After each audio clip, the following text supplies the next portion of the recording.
Dr. Elena Vance was a woman who lived by the clock. In her world, a single second wasn't just a unit of time. It was the difference between a heartbeat and a flatline.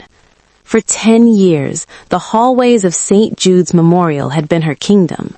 She knew the exact hum of the ventilation system, the way the morning light hit the sterile white tiles at 6 a.m., and the precise weight of a scalpel in her hand.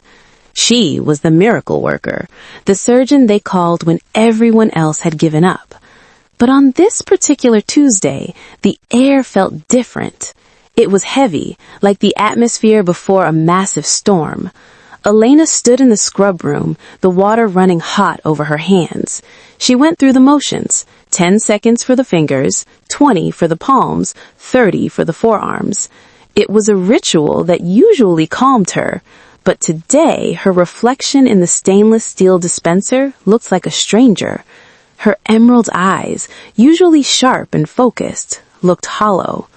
She didn't know it yet, but this was the last time she would ever wash her hands for surgery. The surgery was supposed to be routine, a simple valve replacement for a high-profile donor, but as Elena stepped into the OR, she noticed a small change. Her senior resident, Dr. Miller, had already prepared the site. He looked nervous, his eyes shifting toward the observation gallery where the hospital board members were watching. "Ready, Dr. Vance?" Miller asked, his voice trembling slightly. Elena nodded, her focus narrowing down to the patient.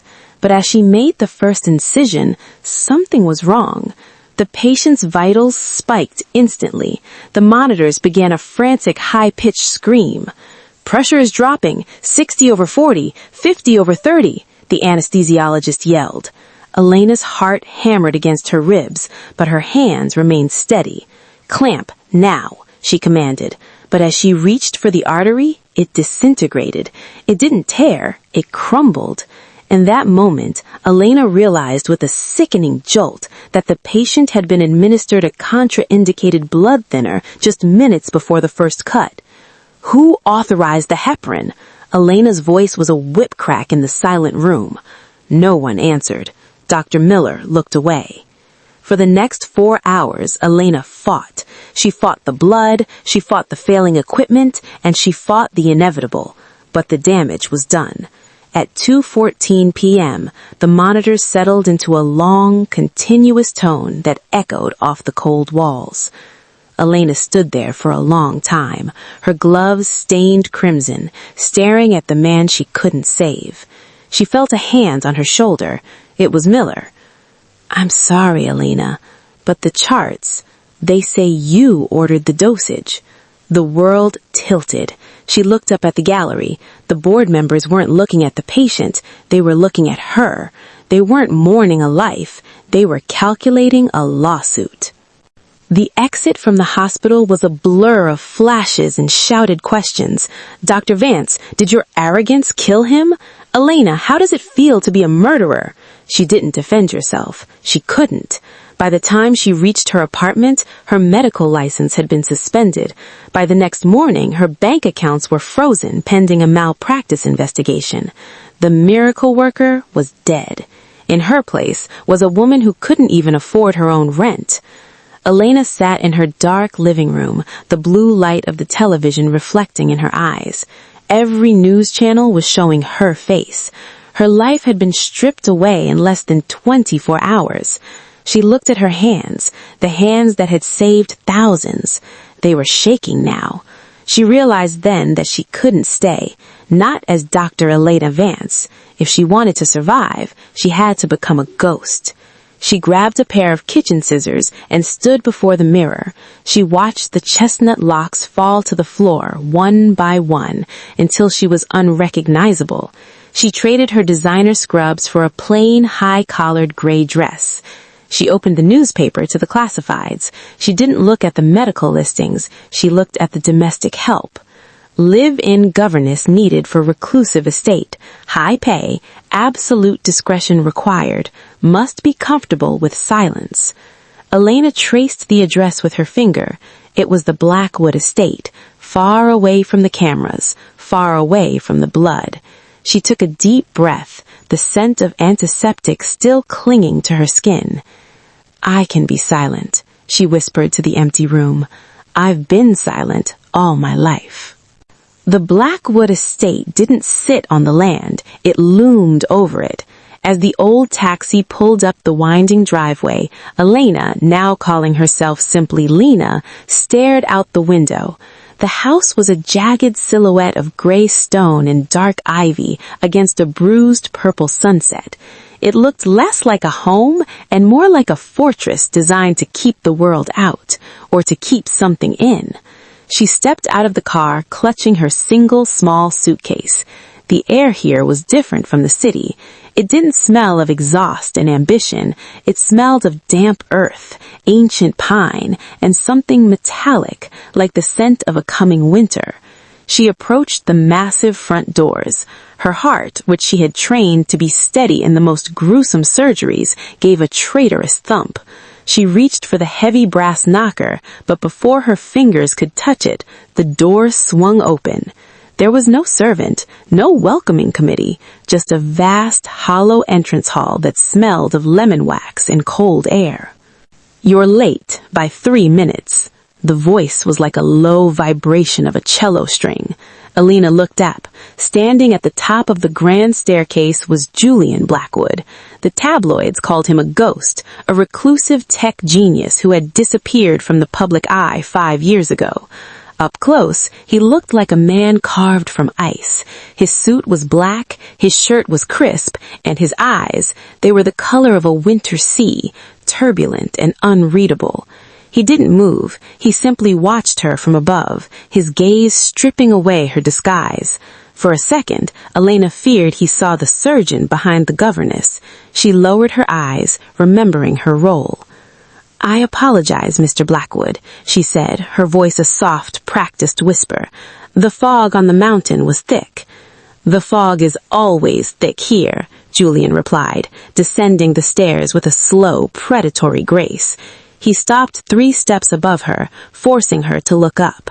"My daughter Maya does not speak. She does not play. She does not follow rules. 3 governesses have left this house in tears this month alone. Why should I believe you are any different?" Elena felt a surge of her old confidence. "Because, sir, I am not afraid of silence. In fact, I prefer it." Julian studied her for a long beat. The tension in the hall was thick enough to touch. Finally, he gave a curt nod. "Follow me. Do not speak to the child unless necessary. Do not ask her questions, and under no circumstances are you to enter the West Wing." He led her through a labyrinth of dark hallways, past portraits of ancestors whose eyes seemed to follow her. Finally, they reached a heavy door at the end of a long corridor. Julian opened it slowly. The room was a chaos of expensive toys and shredded paper. In the center of the room, sitting on a velvet rug, was a girl who looked no older than 7, Maya. She had the same dark hair as her father, but her skin was a waxy, translucent pale. She was tearing a silk ribbon into tiny, perfect strips, her movements rhythmic and obsessive. "Maya," Julian said, his voice softening just a fraction, "this is Lena." The girl didn't look up. She didn't even flinch. But Elena, with her years of clinical observation, noticed something the others missed. Maya's breathing was shallow, too shallow. Her fingernails had a slight bluish tint, and her left eyelid had a microscopic tremor. To a layman, she looked like a difficult or spoiled child throwing a silent tantrum. To Elena, she looked like a patient in the early stages of a systematic collapse. Julian turned to Elena, his face returning to its mask of ice. "She is a shadow, Miss Lena. Do not try to bring her into the light. You will only get burned. Your room is next door. Dinner is at 7. Do not be late again." He left without another word, the heavy door clicking shut behind him. Elena stood in the center of the room, alone with the silent child. She looked at Maya, and for the first time since the surgery, her hands felt steady. She wasn't just a governess in a haunted house. She was a doctor in a room with a mystery. She knelt on the rug, a few feet away from the girl. She didn't speak. She just watched. She watched the way Maya's chest moved. She watched the way her eyes darted. "I see you, Maya," she whispered, so soft that the girl couldn't possibly hear. "And I know you're not broken. You're fighting." Suddenly, Maya stopped tearing the ribbon. She didn't look up, but she reached out a small, trembling hand and pushed a piece of the shredded silk toward Elena. It was an invitation and a warning. The House of Whispers had its first secret. Being a governess was supposed to be about lessons and manners, but for Elena, it felt like being a spy in a house made of glass. Every step she took echoed through the silent corridors of the Blackwood Estate, and she could feel the weight of Julian's suspicion behind every closed door. It had been 4 days since her arrival, 4 days of watching Maya. While Julian saw a daughter who was difficult and unreachable, Elena saw a medical puzzle that was rapidly falling apart. She sat in the nursery, a book of fairy tales open on her lap, but her eyes weren't on the words. They were on Maya's neck. There, just beneath the jawline, a small lymph node was pulsing. It wasn't visible to the naked eye, but to a woman who had spent a decade studying the human body, it was a flashing red light. "Maya," Elena whispered, her voice a calm, low hum. "I'm going to check your temperature, like a game. Can you hold very still for me?" Maya didn't respond. She was busy stacking wooden blocks, her movements jerky and uncoordinated. Elena reached out, her fingers grazing the girl's forehead. The skin was clammy, cold, yet damp with a fine sheen of sweat. But it was the pulse that stopped Elena's heart. She surreptitiously pressed 2 fingers against Maya's wrist, counting the beats against the ticking of the clock on the wall. 120, 130, 140. Maya's heart was racing as if she were running a marathon, yet she was sitting perfectly still. Elena felt the old, familiar rush of adrenaline, the surgeon's high. Her mind began to flip through thousands of medical journals. Tachycardia, pallor, tremors, non-verbal regression. It wasn't autism. It wasn't a behavioral phase as the expensive private doctors had told Julian. Maya was being slowly suffocated from the inside out. The door opened. Julian Blackwood stood there, his presence darkening the room. He looked tired, his eyes bloodshot, his tie loosened for the first time. "Is she eating?" he asked, his voice harsh, masking a deep, hidden pain. "Very little, sir," Elena replied, standing up and smoothing her gray apron. She had to be careful. If she sounded too clinical, he would wonder who she really was. She seems fatigued." Julian let out a short, bitter laugh. "Fatigued. That's what the specialists say before they hand me a bill for $10,000 and tell me she just needs time. My daughter is disappearing before my eyes, Elena, and no one can tell me why." He walked over to Maya, reaching out to touch her hair, but the girl flinched violently, knocking her tower of blocks to the floor. The sound was like a gunshot in the silent room. Julian's face hardened into a mask of ice. "See? She hates me. She hates this house. Perhaps I should just send her away to the facility in Switzerland. At least there I won't have to watch her waste away." "No!" The word left Elena's mouth before she could stop it. Julian froze, his icy blue eyes locking onto hers. The air in the room turned freezing. "Excuse me?" Julian whispered, his voice dangerously low. Elena swallowed hard, her mind racing to find a governess-appropriate explanation. "I mean, she's so young, sir. Change can be traumatic. I've noticed she reacts poorly to the light in this room. Perhaps it's a sensory issue. I've been keeping a log of her moods." Julian stepped closer, his shadow engulfing her. "A log? You were hired to teach her French and piano, not to play doctor, Elena. Do not overstep your bounds again." Elena waited until she heard his footsteps fade down the hallway. Her heart was pounding. She knew she was risking everything. If she was caught practicing medicine without a license, she wouldn't just be fired, she would go to prison. But she couldn't let that little girl die. That night, when the mansion was draped in shadows, Elena broke Julian's first rule. She didn't stay in her room. She crept down to the kitchen, her bare feet silent on the cold stone. She needed to see what Maya was being fed. She opened the pantry, her eyes scanning the expensive organic labels. Nothing unusual. She checked the milk, the water, the juices, all sealed, all clean. Then she saw it. A small, unlabeled silver tin on the counter. She opened it. Inside was a fine lavender-scented powder. It was labeled Sleep Ease Maya's Nightly Tea. Elena took a tiny pinch and rubbed it between her fingers. She brought it to her nose. There was the lavender, yes, but beneath it the faint, bitter scent of Digitalis purpura, foxglove. In small doses, it could help a heart. In chronic, unregulated doses for a 7-year-old, it was a slow-motion execution. Someone in this house was poisoning the billionaire's daughter, and they were doing it right under Julian's nose, disguised as medicine. Elena leaned against the cold marble counter, the silver tin trembling in her hand. She looked toward the west wing, the forbidden part of the house. Who prepared the tea? Who brought it up every night? She wasn't just a governess or a doctor anymore. She was the only thing standing between Maya and a grave.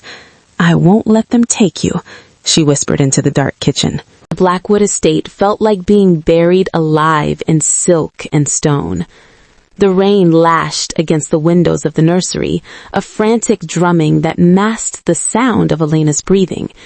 She looked at Maya, who was finally asleep, though her sleep was restless, her small chest hitching with that erratic, foxglove-driven rhythm.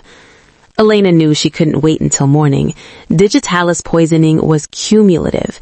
Every cup of that sleep ease tea was pushing Maya closer to a cardiac arrest that no one in this remote mansion would be able to reverse. Elena stepped into the hallway. The lights were dimmed to a ghostly amber. She turned left, toward the one place Julian had explicitly forbidden, the West Wing. As she crossed the threshold into the West Wing, the air grew noticeably colder. This part of the house hadn't been renovated. The wallpaper was peeling like dead skin, and the portraits here were different. Older, darker, their subjects unsmiling and stern. Her flashlight beam cut through the darkness, illuminating thick layers of dust. This wasn't just a wing, it was a tomb for a life Julian wanted to forget. She reached a set of double doors at the very end of the hall. Unlike the other rooms, this one had a modern electronic keypad lock. Elena's medical mind began to work. Julian was a man of habit. She remembered the clock in the foyer, set to 2:14. She remembered the date of the surgery she had failed, the day her own life ended. People in pain always used the dates that broke them. She took a breath and punched in 0214. The door opened into a room that looked like a high-end private infirmary. There were heart monitors, oxygen tanks, and a hospital bed all covered in white sheets. But it was the desk in the corner that caught her eye. Elena hurried over, her heart racing. She began sifting through the files. Medical records, dozens of them, all for the same patient, Isabella Blackwood, Julian's late wife. As Elena scanned the pages, her eyes widened. Isabella hadn't died in a car accident, as the papers claimed. She had died of a mysterious heart failure, the exact same symptoms Maya was showing now. "My God," Elena whispered, her voice trembling. It wasn't a tragedy, it was a trial run. She clicked off her flashlight. The silence was absolute, save for the thumping of her own blood in her ears. Then she heard it, a soft, rhythmic scraping sound coming from the small kitchenette attached to the infirmary. She crept to the doorway and peered inside. Through the shadows, she saw a figure. It wasn't Julian. It was Mrs. Gable, the estate's silent, stern housekeeper, the woman who had worked for the Blackwoods for 40 years. She was standing at the counter, a mortar and pestle in her hand. She was grinding something with slow, methodical precision. Beside her sat a similar silver tin. "Just a little more tonight, my sweet lamb. The master needs to learn. He needs to know what it feels like to lose everything, just like I lost my boy." Elena realized the horror of the situation. Mrs. Gable wasn't a doctor or a nurse. She was a woman consumed by a decades-old grudge, convinced that Julian's father had been responsible for her own son's death. She wasn't killing Maya for money. She was killing her for a twisted sense of balance. Elena stepped back, but her heel caught on a loose floorboard. Mrs. Gable stopped grinding. The room went deathly still. "Is someone there?" the housekeeper called out, her voice suddenly sharp and cold. Elena didn't breathe. She pressed herself against the cold stone wall, the medical files clutched to her chest. She heard the sound of the mortar being set down. She heard the slow, shuffling footsteps of the old woman approaching the door. Suddenly, a hand clamped over Elena's mouth from behind. She turned to scream, but her eyes met the icy, fierce gaze of Julian Blackwood. He was standing in the shadows of the infirmary, his face a mask of shock and fury. He shook his head once. Silence. He pulled her back into a recessed alcove just as Mrs. Gable stepped into the room, a long kitchen knife glinting in her hand. The housekeeper scanned the dark infirmary, her eyes narrow and suspicious. She stood just inches from where Julian and Elena were hiding, the scent of lavender and old dust radiating from her clothes. After a minute that felt like an eternity, Gable hissed under her breath and turned back toward the kitchen. The rats. Always the rats in the walls. As the sound of the housekeeper's footsteps retreated, Julian let go of Elena. He pinned her against the wall, his hand gripping her shoulder with bruising force. "Why are you in here?" he hissed, his voice a low, terrifying growl. Elena didn't flinch. She looked him straight in the eyes, the authority of a chief surgeon returning to her voice.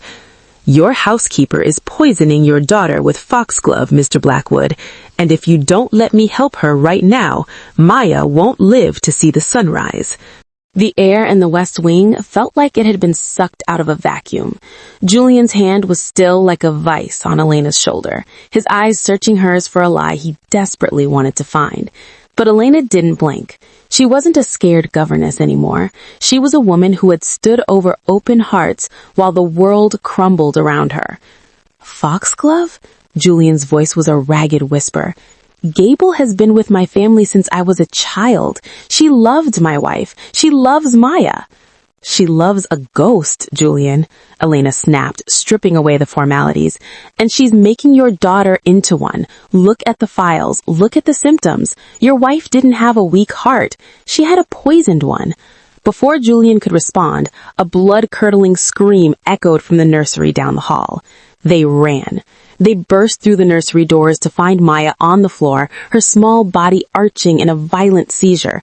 Her face was a terrifying shade of blue-gray, her eyes rolled back. Standing over her, clutching a silver tray with a tipped-over teacup, was Mrs. Gable. The old woman wasn't crying. She was smiling, a thin, vacant smile that didn't reach her cold eyes.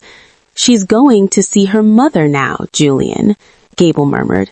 "It's time for the balance to be restored." Julian lunged for the housekeeper, but Elena was already on the floor. She didn't think, she reacted. She flipped Maya onto her side, clearing her airway. She pressed her ear to the child's chest. The heart wasn't beating, it was fluttering, a lethal rhythm called ventricular fibrillation. "Julian, get her away from me," Elena shouted. "I need your help, now." Elena looked around the nursery. It was a room for play, not for saving lives. She had no defibrillator, no adrenaline, no oxygen. She looked at Maya's pale, still face. "Not again," Elena whispered, the memory of the failed surgery at St. Jude's flashing before her eyes. "I will not lose another one." She began chest compressions. 1, 2, 3, 4. the rhythm of her life. She was counting out loud, her voice steady and commanding. Julian burst back in, his breathing ragged. "The phones are down. The storm took out the bridge. We can't get an ambulance here for hours." "We don't have hours. We have seconds," Elena yelled over a crack of thunder. "Go to the West Wing. In the infirmary, there's an emergency crash cart under the white sheet. I saw an intubation kit and a vial of atropine. Go! Run!" Julian hesitated for a split second. "How do you know what's in a crash cart?" Elena looked up, her eyes burning with a fierce, cold light. "Because I'm Dr. Elena Vance, Chief of Cardiothoracic Surgery at St. Jude's, and if you want your daughter to live, you'll stop asking questions and get me that bag." Elena continued the compressions. Her arms were aching, her breath coming in gasps. She was alone with the child in the dark, the only light coming from the flashes of lightning outside. "Come on, Maya," she pleaded. "Stay with me. Don't go into the dark." Julian skidded back into the room, sliding the heavy metal cart across the floor. Elena grabbed the atropine. She didn't have a sterile field. She didn't have a nurse. She snapped the glass vial with her bare hands, the jagged edge cutting her thumb, but she didn't feel the pain. She found the vein in the small arm with the precision of a master. She injected the life-saving fluid. "Clear!" she cried, though there was no one to hear. She delivered a sharp, rhythmic blow to the center of the girl's chest, a precordial thump, a desperate old-school move to restart a heart. Silence. The rain seemed to stop. The wind died down. The only sound was the blood rushing in Elena's ears. She stared at Maya. Then a gasp. Maya's eyes fluttered open. The blue tint of her lips was fading. She looked at Elena, and for the first time in her life, the girl reached out and gripped Elena's blood-stained thumb. Julian fell to his knees beside them, sobbing, his forehead pressed against his daughter's hand. He looked up at Elena, his face a mixture of awe and absolute terror. "You saved her," he whispered. "You're the doctor from the news, the one they said was a murderer." Elena sat back on her heels, her gray dress soaked in sweat and medicine. She looked at her hands, the hands that were supposed to be broken. They were perfectly still. "They were wrong," Elena said, her voice sounding like iron.